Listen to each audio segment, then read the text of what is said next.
All right, welcome to this overview of the Flight Sim First Officer CRJ Edition, which is specifically coded to work with the Aerosoft CRJ-X. The purpose of this video is just to give a brief overview and to showcase the capabilities of this virtual first officer.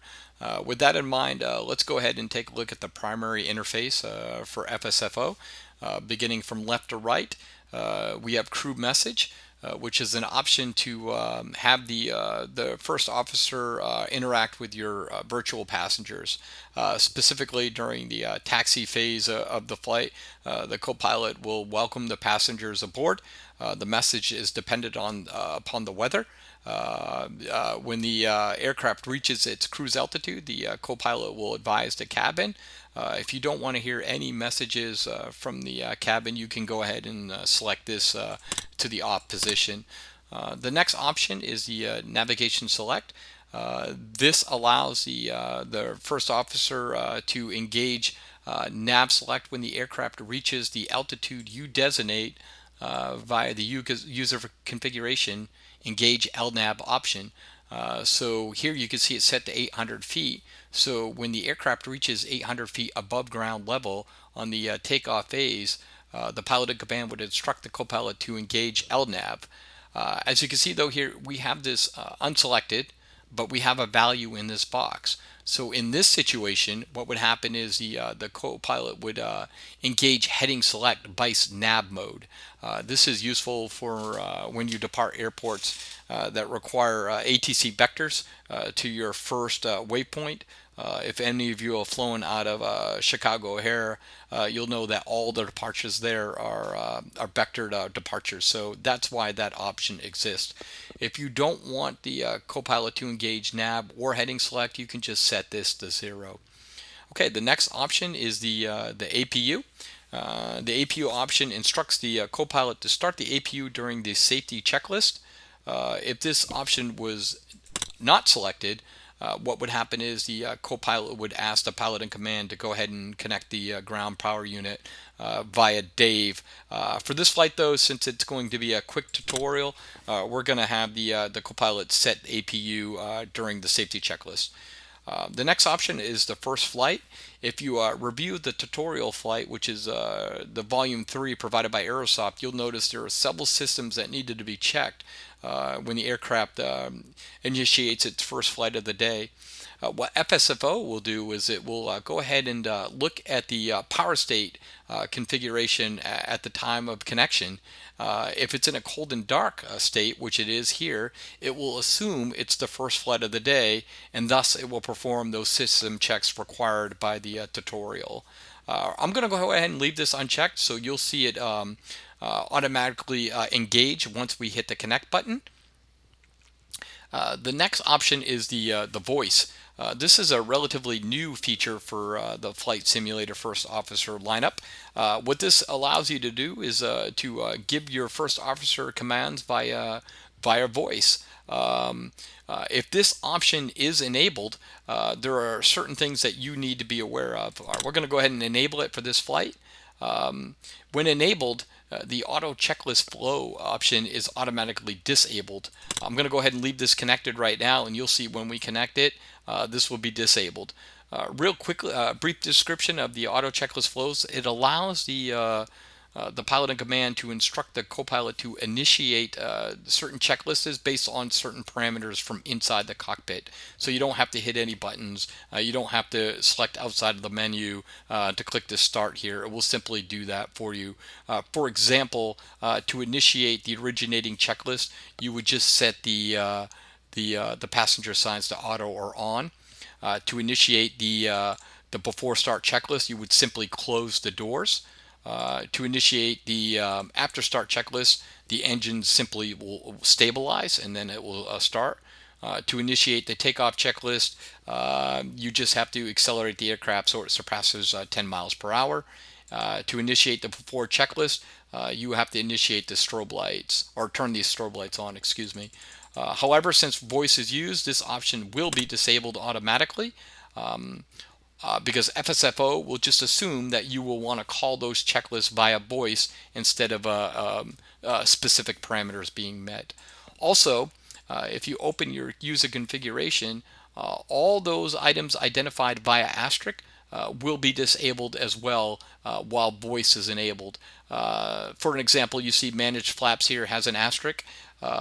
If this voice was disabled, what would happen is the Copilot would automatically retract the flaps once the aircraft surpassed certain speeds dictated by its current weight. But since voice is enabled, FSFO will just wait for the pilot in command to issue the proper flap settings via voice. Also, the final thing you should know about voice is it uses the Microsoft's internal speech recognition program. I have not trained my speech recognition engine, so it may not be as accurate as it would be if I would have done so, but I wanted you to get a feel for FSFO's capabilities and its accuracy without training that voice recognition engine. So we could run into some problems along the way, but we'll have to wait and see. The heart of the FSFO CRJ edition is the Copilot Configs checklist. This option essentially allows you to fly this aircraft with absolutely little knowledge. The only thing you will have to know to do is set up the FMS, which we're going to do here, and you can see it can be done in less than 3 minutes. As an example, when this is enabled and you call the safety checklist, during the safety checklist, the Copilot will call battery master battery. If this is on, the Copilot would call master battery and simply turn on the master battery for you. Now, if this was off, the Copilot would call master battery and wait until you, the pilot in command, flip that battery switch to the on position.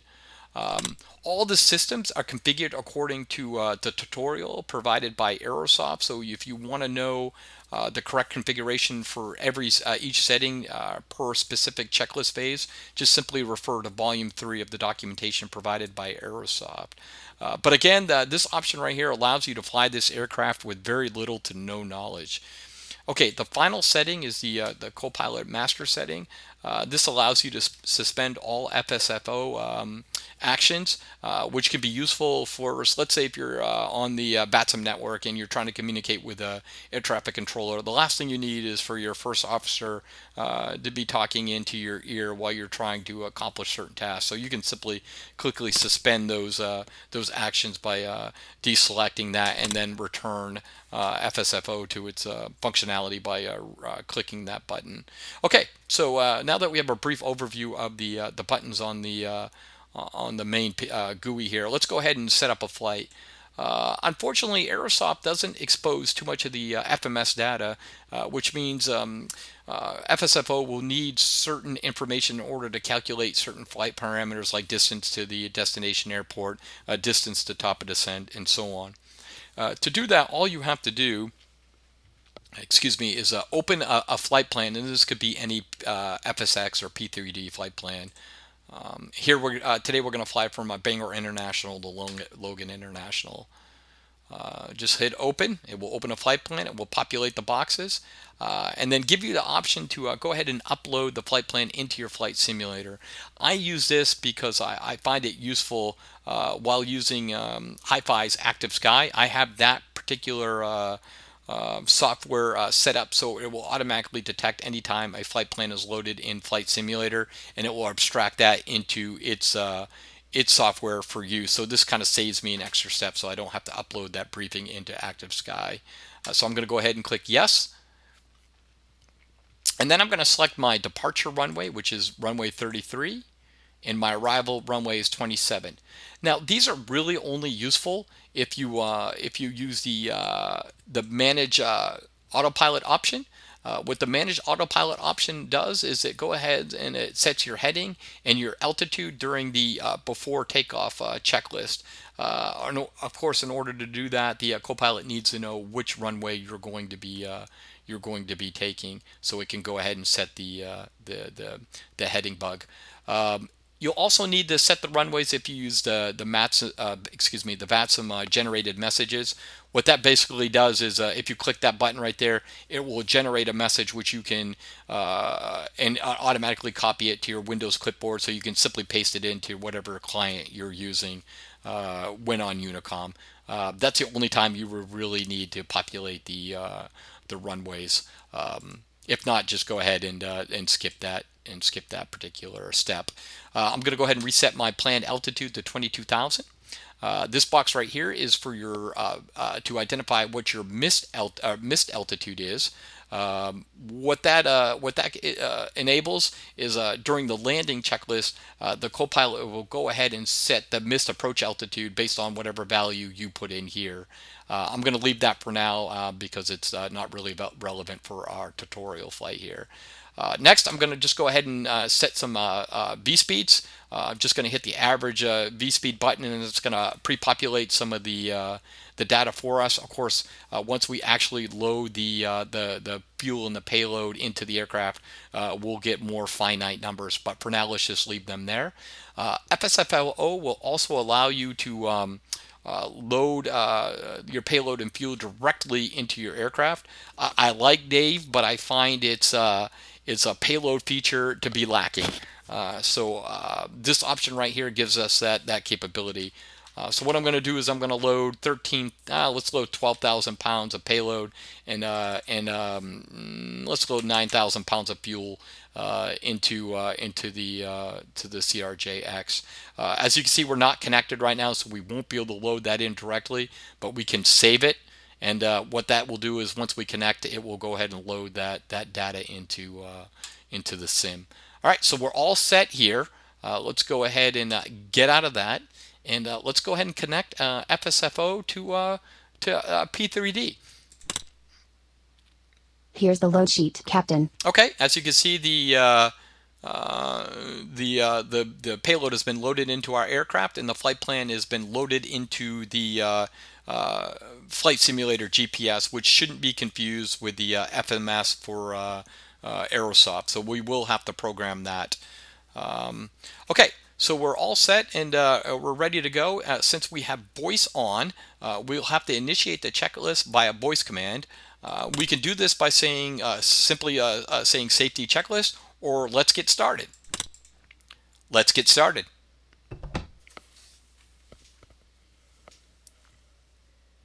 Good afternoon, Captain. Looks like we picked a good day to fly. Safety checklist. Circuit breakers. Closed. Nose wheel steering switch. Off. Hydraulic pumps. Off. Landing gear. Down. Spoiler. Up. Flaps. Up. Radar. Off. ATG manual release. Stowed. Emergency flap switch. Normal. Battery master switch. On. APU. Again, since we have Copilot Configures Checklist, based on the example that we used when we first explained this option, the Copilot went ahead and turned the mastery battery switch on for us without any of our interaction. If this was not selected, he would have simply called that item, and then we would have went up and flicked it to the on position. Also, since we have APU selected, the Copilot went ahead and started the APU for us during the safety checklist, and we're now waiting 1 minute for it to spool. Had this not been selected, what would have happened is a message down here would have appeared asking us, the pilot in command, to go ahead and connect the GPU via Dave so he could then establish ground power. But again, we're using the APU for today's flight. It's just simply because it's going to be a quick turnaround and we don't need the GPU. So let's go ahead and wait for the APU to spool. We only have 5 seconds remaining. On. IRS. Nav. Emergency equipment. Checked. Gear and safety pins. On board. Airplane documents. Checked. Hydraulic 3A pump. On. FMS initialization. Completed. Checklist complete. Heading out for the walk around. Okay, so now the Copilot is out performing the walk around. He's simply making sure that the pitot tubes aren't covered. There's no external damage. The fan blades look good.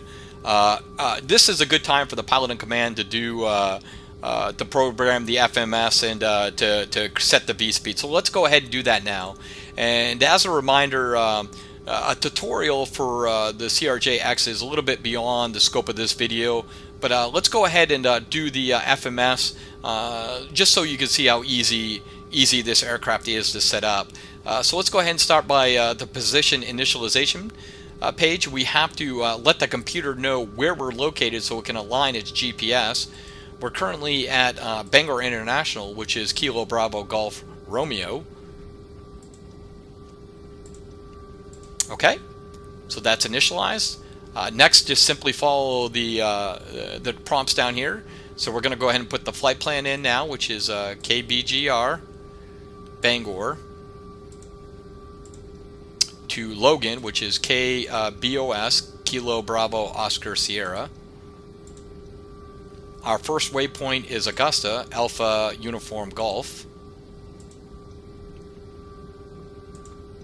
And our flight number, we're just going to call this FSFO101. Okay, there's our flight number. Let's go ahead and execute that. Okay, position or performance initialization. Again, let's go back over here to Dave now. As you remember, we already loaded this via FSFO, so it's already set. As you can see, we have the 9,000 pounds we set, and we should have 12,000 pounds of payload, which we roughly do.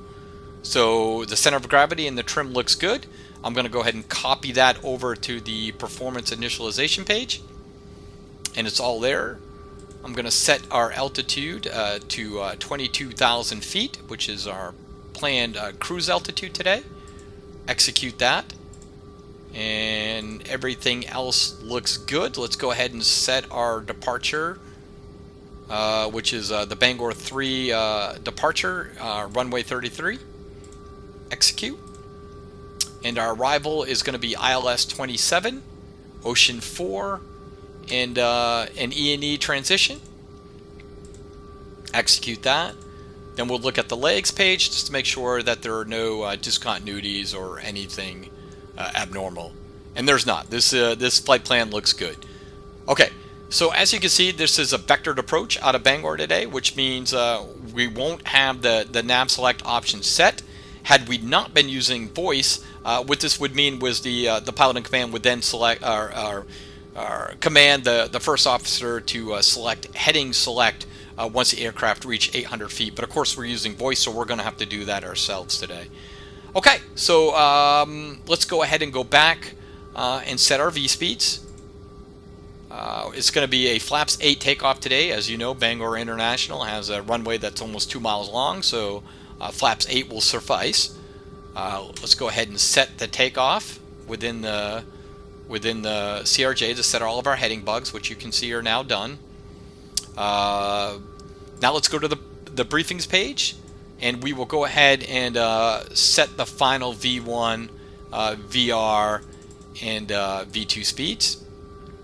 And we were relatively close. Okay, there we go. Everything's all set there. And we are ready. So for the interest of time, we can still see the co-pilot has 7 minutes to go until he completes his walk around. By the way, if you don't want the co-pilot to perform the walk around, you can just simply deselect this option right here on the user configuration screen. But I find that's a good time to complete your FMS and to complete all your final checks. So in the interest of time, I'm going to hold control, and I'm going to command the first officer back to the cockpit. Walk around complete. Okay, so now the safety checklist has concluded. Had we been in auto checklist flow mode, I could simply turn on the passenger signs, and that would automatically initiate the originating checklist. But since we're in voice, we can do that by our voice command. So let's do that now. Originating checklist. Originating checklist. Pre-flight checks. Completed. Pedestals. Check. Crew oxygen and mask. Check. Audio warning panel. Check. Electrical power panel. Check. Again, checking the lamps because this is the first flight of the day. Performing a fire test as well. Fire detection. Completed. External lights. panel. Check. Bleed air panel. Check. APU panel. Check. Start panel. Check. Hydraulic panel. Check. ELT switch. Armed. Cabin pressure panel. Cabin pressure should be set to negative 1,000 Check. here, which it is. Air conditioning panel. The packs are going on to provide air conditioning to the passengers, Check. and performing the ice detection test and the bay overheat test because it's the first flight of the day. Ice detector test. Completed. Windshield switches. Check. Emergency light switch. Armed. Standby compass. Check. Okay, this is the option to have the pilot perform the stall test on his side, which you can do. We're going to go ahead and skip that though in the interest of time. Stall test. Completed. Nose wheel steering switch. Off. Clocks. Set. EPIS control panel. Check. Instrument panels. Check. ICAS and standby. Check.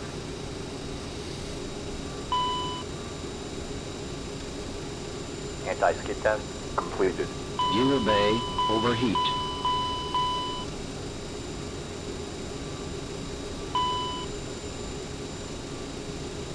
MLG bay overheat test. Completed. Upper pedestal. Check. Thrust lever quadrant.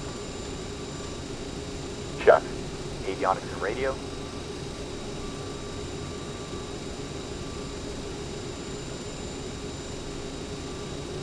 TCAS system test OK. Check. Trims. Check. Yaw damper. Engaged. Source selection panel. Check. Lower pedestal. Check. Checklist complete. Okay, so again, if auto checklist flows was enabled, we would simply close the door, and that would start the next checklist. Let's go ahead and close our doors now.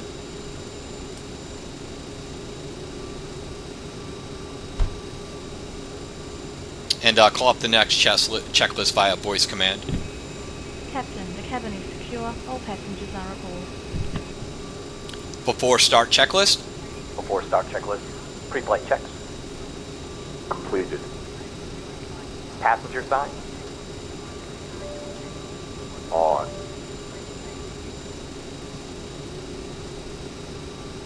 and the landing elevation is now being Landing set to elevation. our current Boost elevation. pump. On. Altimeter. Set. FMS. Set. Radios. Set. Takeoff briefing. Completed. APU. On. Takeoff data.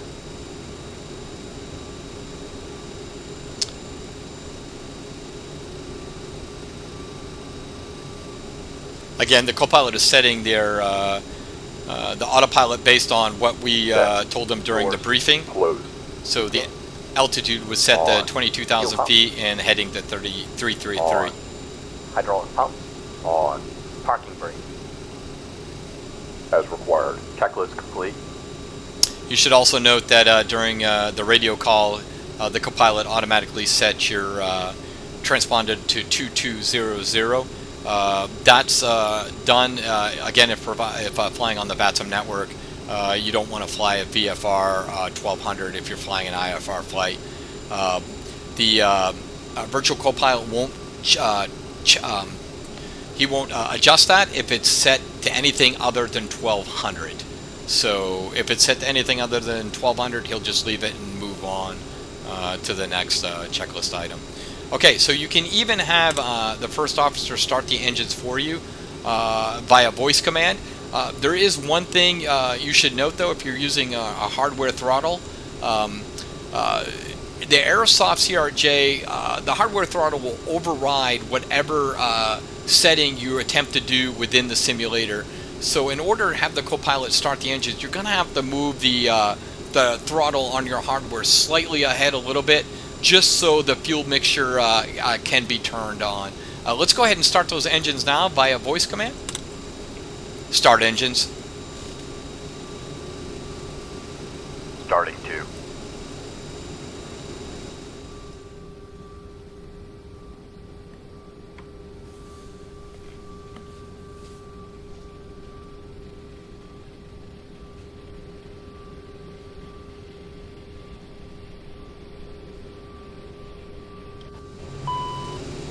Start a 2 cutout.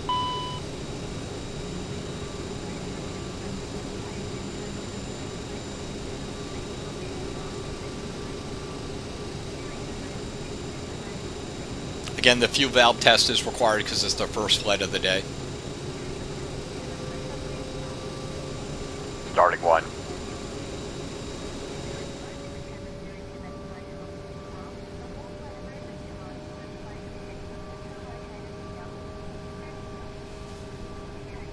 And the engine callouts are an option, so if you don't want to hear starting 1, starting 2, you can simply deselect that Start via one the cutout. user configuration screen. Call engine start.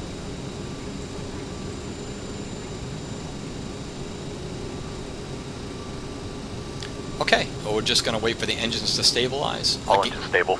Again, if we were using the auto checklist flows, that would be would start this checklist right now. But since we're using the voice command, we will have to call it after start checklist. After start checklist. Generator 1, generator 2, Auto. anti-ice, As required. probes, On. electrical power panel, Check. rudder, Check. nose wheel steering switch, Armed. checklist complete.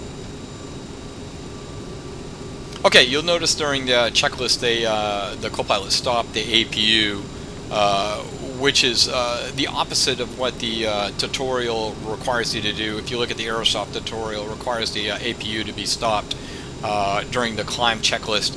However, there are some virtual airlines out there that require you to stop the APU after you start the engine in order to save fuel.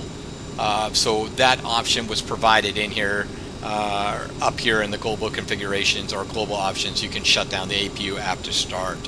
Okay, and if we were using auto checklist flow, you would simply increase the aircraft speed past 10 miles per hour to get that to activate. But instead we're using voice, so let's go ahead and call that checklist. Taxi checklist. Taxi checklist. Flaps. Set. Flight controls.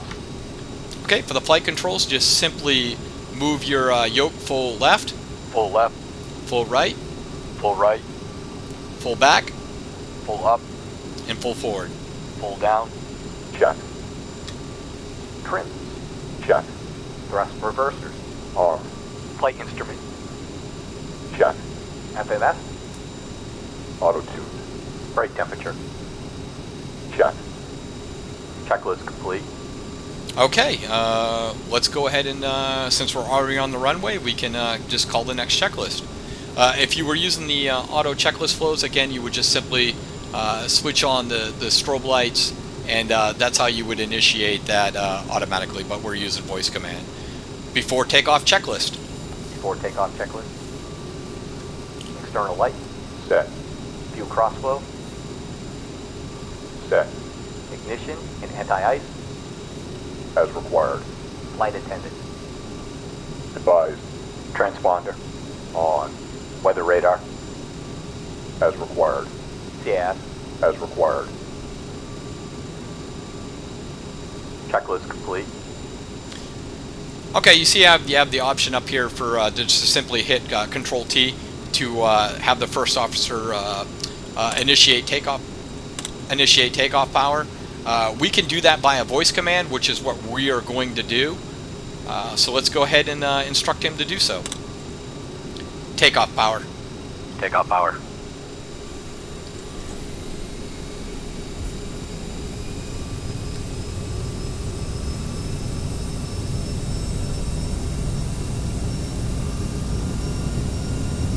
Speed alive. Check.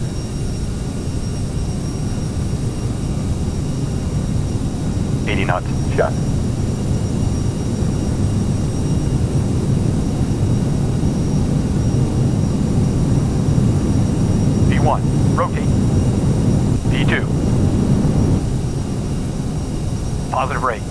Gear up.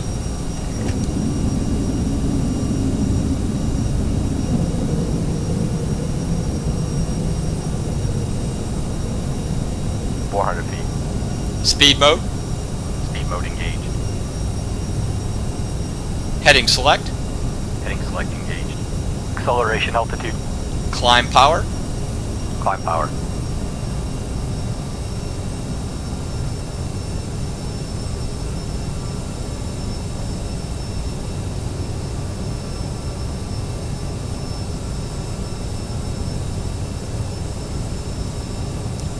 Flaps 1.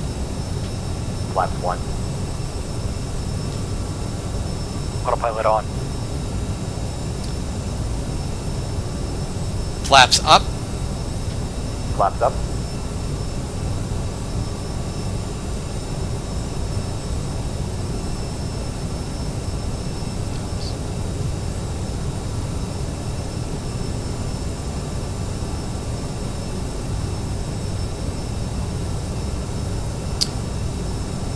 Climb checklist. Climb checklist. View crossflow. Set. Bleeds and APU. Set. Lights passenger sign. As required. Thrust reversers. On. CAS. As required. Checklist complete. Okay, we are now completed the takeoff and the climb phase of the flight. Let's go ahead and go direct to Augusta.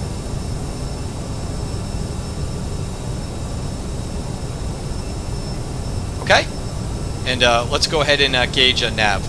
Nav mode. Nav mode engaged. Okay. So as you can see, we used voice to initiate a lot of tasks. However, I want to emphasize you do not need to use voice. If you're not comfortable using voice, or you just can't because maybe your computer's in a setting where multiple people are around, FSFO is completely capable of issuing these commands automatically. And once we pass 10,000 feet, we'll go ahead and take a look at some of those options we have via the profile menu.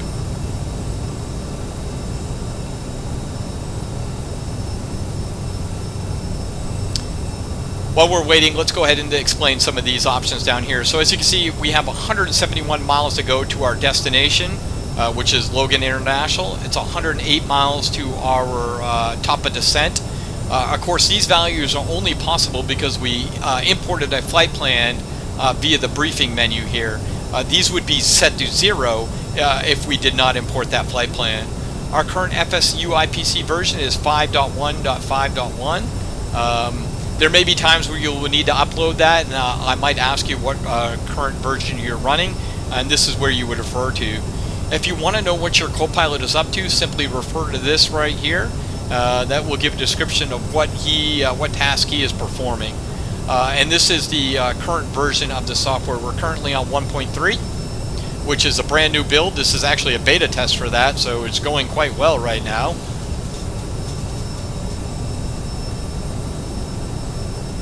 Passing 10,000 feet. Okay, we just passed 10,000 feet, so you can see the landing lights and the taxi lights were just turned off. Speaking of the taxi lights were turned off at the same time as the landing lights. Is because I had the option to couple landing lights and taxi lights together. The virtual airline I fly for requires my taxi lights to be on and off simultaneously with my landing lights, so I have that option enabled. However, if you fly for a different virtual airline, which requires the taxi lights to be turned off once you reach the runway threshold, you would simply deselect this option right here. Okay, so while we're waiting and climbing to our cruise altitude, let's go ahead and quickly go through some of these options. Within the standing operating procedures, or known as SOPs, which are nothing more than airline rules that govern each flight. So for here, our first option is the acceleration altitude. During our takeoff flight, phase, you heard the virtual co-pilot call out acceleration altitude. Well, that's because this value right here was set to 1,000. It's typical that acceleration altitude, which is the above ground altitude at which the pilot of command should pitch the aircraft forward to start gaining speed, is either set at 1,000 or 1,500 feet. Landing lights, this is the altitude, the mean sea level, that their virtual first officer will turn off and on the landing lights. As you can see, once we pass 1,000 feet, he turned the landing lights to the off position. And during the descent flow, once we fall below 10,000 feet, he will turn them on. Ground speed warning. This is the value if the pilot in command surpasses 35 knots during the taxi phase of flight. The co-pilot will ask him to watch his speed. Gear extension. This is the above ground altitude at which the co-pilot will extend the landing gear during the landing phase of the flight. Reverse idle speed. Again, this is the value at which the first officer will advise the pilot in command to return the throttles to the idle detent if they're in the reverse idle configuration during the landing phase of the flight. Engage speed. Again, this is the altitude at which the co-pilot will engage the speed hold during the takeoff flight. We've been over the engage LNAV. Just a reminder, it is the altitude at which the co-pilot will engage the navigation mode during the takeoff phase. Reset speed 250. This is the altitude at which the co-pilot will reset the speed to 200 knots. If you're following correct procedures, you should have your speed bug set to V2 plus 10 during the takeoff roll. So this resets it to 200 at this given altitude. Set speed to after 10,000 feet. This is the value the co-pilot will set your speed to once you surpass 10,000 feet. And in fact, you saw he did that for us. We're currently set at 10,000 feet right now because we passed 10,000 feet. Just be mindful though that the CRJ, especially at high altitudes, doesn't climb particularly fast. So you want to keep this value between 260 and 290. Just be reminded that the speed hold is nothing more than what the aircraft will do is it will adjust its pitch to maintain that speed while still trying to achieve the altitude that's programmed in. So keep a decent speed in at this. I find 270 works the best. Engage autopilot. This is the altitude at which the co-pilot would engage the autopilot during the takeoff phase of flight. The disconnect autopilot. This would be the altitude at which the co-pilot would disengage autopilot during the landing phase of the flight. Extend flaps. Extend flaps is kind of a legacy option that's left over from the time where we didn't have the weather engines capable of preventing the dramatic wind shifts at altitude. Before, let's say, Active Sky, I believe it was Active Sky Next, or even Active Sky 2012, you were flying and you would have a dramatic wind shift that would drop your indicated airspeed from, let's say, 330 knots all the way down to 120, which would then, if you were using FSFO, would deploy the flaps. So what this does is the virtual co-pilot will not deploy the flaps until the aircraft falls below this altitude right here. But again, if you have a third-party weather engine or you're using FSU IPC WindSmooth, you really don't need this. You could set all of these to 0, and that will nullify them. Basically, the first officer will just ignore them. So let's say you set this to 0. The first officer will not engage speed hold during the takeoff loads. If you set this to 0 right here, the first officer will not extend the flaps. However, he will still retract the flaps during the takeoff phase. Okay, moving over to global options. Force on top basically allows the primary GUI to remain on top of your flight simulator.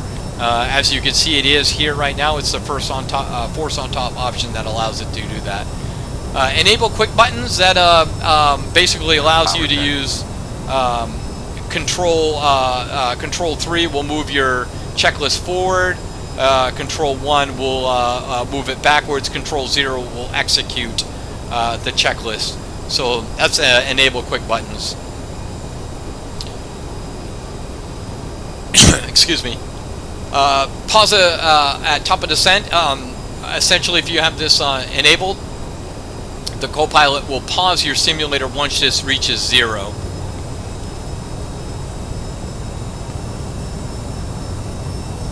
Transponder, essentially this will set your whatever third-party client you're using to connect to the BATSM network to mode C during the before takeoff, during the before start checklist.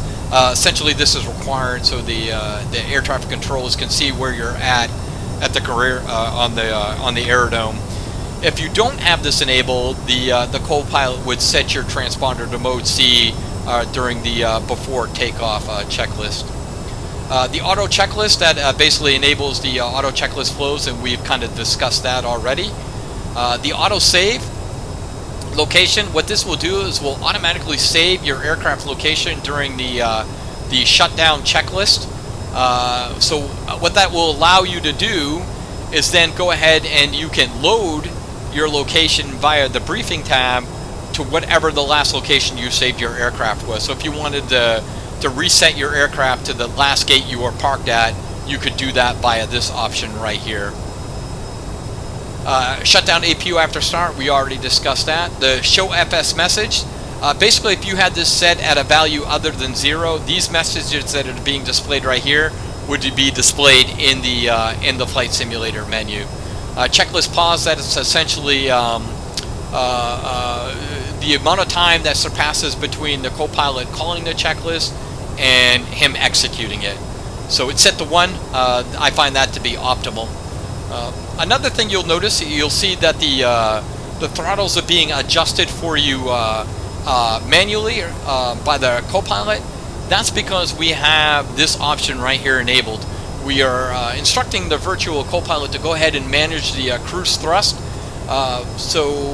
What that does is the co-pilot will try to find a good setting to maintain a speed between Mach 6.9 and Mach 7.2. If overspeed is detected, he will immediately move these detents to the throttles to the idle detent until a prudent speed is established, and then move them forward, again trying to maintain a speed between Mach 6.8 and 6.9. We've already discussed a couple in landing, couple taxi to landing lights. The speed warnings are essentially an option that the co-pilot will warn you when you exceed 250 knots below 10,000 feet, and also when you exceed the value set here during the ground speed option. Call V speeds, that's basically the V1, the VR, and the V2 that's set via the briefing tabs that we did.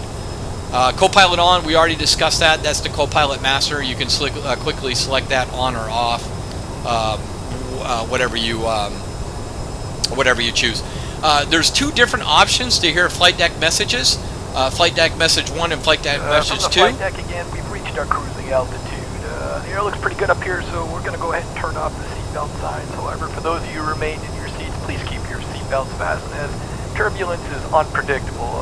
For now, though, just sit back and enjoy the ride, and we'll talk to you when we get closer to our destination. Okay, so there's the flight deck message, option 2. If you would have selected option 1, that would have been very different. You can choose whatever one you want. I prefer message 2. Again, if you don't want to hear those messages, you would just simply select that to the off position. Co-pilot walk around, we discussed that.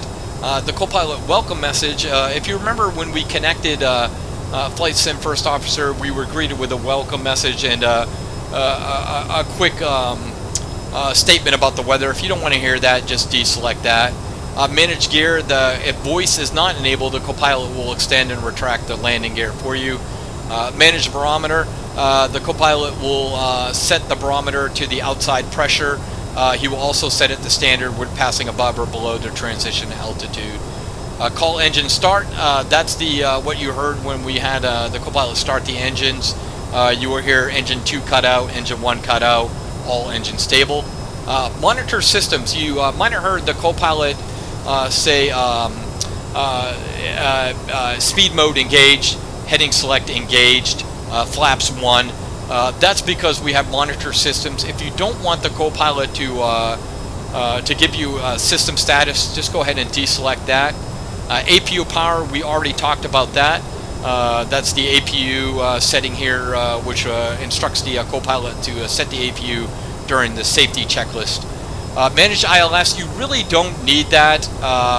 The Aerosoft CRJ-X will go ahead and manage the or auto-tune the ILS setting for you. But if you wanted to, you could select this, and the co-pilot will set your ILS settings for you. Manage flaps, the co-pilot will retract the flaps and extend the flaps based on certain speeds for the flight. Again, if voice is enabled, you will have to call them via the voice command. Manage autopilot, again, we saw that in action. Basically, during the before start, the co-pilot will set your autopilot settings to the heading value specified by the runway and the altitude, the flight plan. Manage EFIS, that's the co-pilot will go ahead and set his EFIS to his desired settings. If you don't want the co-pilot to mess with the EFIS, just go ahead and deselect that. Manage heading bug, if you have that selected, the co-pilot will keep the heading bug aligned to your heading when nav mode is engaged. So that's that. Manage wipers. If it was raining out and the aircraft and this option is selected, the co-pilot would go ahead and set the wipers to on during the before start checklist and off during the climb checklist. Of course, it's not raining right now, so we didn't see that. Manage exterior lights, that's the taxi lights, the landing lights, the strobe lights, and so forth, so forth. If you wanted to manage them yourself, just simply deselect that. Manage interior lights. If it was at night, the co-pilot would go ahead and set the interior lightings for you if this option is enabled. Manage takeoff and climb thrust. We saw that in action. If this is enabled, you can press Control T, and the co-pilot would move these to the takeoff thrust or the TOGA detent, and then return them to the climb detent once the aircraft passed acceleration altitude. Manage cruise thrust is what it's doing right now. It's kind of trying to find a good position for the throttles to maintain between Mach 0.72 and Mach 0.68 and Mach 0.72. And I'm trying to force a condition where we get into overspeed, so you will see the co-pilot react to that. I'm hoping that's going to happen pretty soon. I went ahead and moved the detents forward to try to make that happen. Co-pilot configures checklist. We've already been over that. That's the automatic checklist configuration. Down here, these are the pauses or the parameters to set when the auto checklist flow is enabled. Of course, this is disabled when the voice is enabled. So right now, again, we have an overspeed condition. The co-pilot is going to move the throttles now to a condition to find the right speed between 7.2 and 7.8. Okay, that's kind of all I wanted to show you for this video. I think you get a good sense of what FSFO is capable of. If you have any questions, please don't hesitate to ask them in the forum, which is posted in the video description. If you want to know where you can obtain FSFO CRJ edition, that is also within the video description. Appreciate your time, and thanks for watching.